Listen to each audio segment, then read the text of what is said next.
வருகின்ற தேர்தலில், அதாவது அடுத்த வருஷம் வர தேர்தலில் வந்து வண்டியாக பணத்தை இறக்க போகிறாங்க. அப்போ நானே ஒரு வீடியோவில் அதை தான் பேசியிருந்தேன்.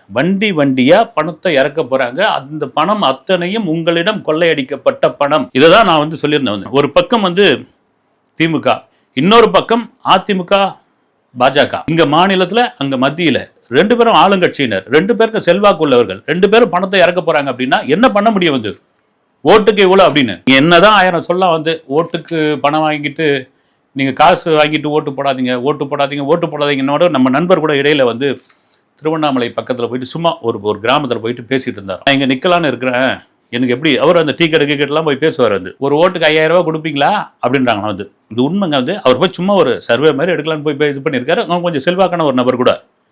ஏன்னா எப்படி யார் வந்தாலும் கொலை தானே அடிக்க போறீங்க, அப்படி அடிக்கிற காசு தானே அது. எங்களுக்கு கொடுத்தாருன்னா ஒரு ஓட்டுக்கு 5000 ரூபாய் கொடுங்க, 5000 ரூபாய் சாத்தியம் இல்லை. அந்த மக்களுடைய மனநிலை எப்படி இருக்குது பாருங்க. வந்து அப்படின்போது அதை தான் விஜய் என்னன்றாரு, வண்டியா இறக்க போறாங்க காசு, கொள்ளையடிக்கப்பட்ட காசு, உங்களிடம் இருந்து கொள்ளையடிக்கப்பட்ட காசு, ஓட்டுக்கு வந்து பணம் வாங்காதீர்கள்.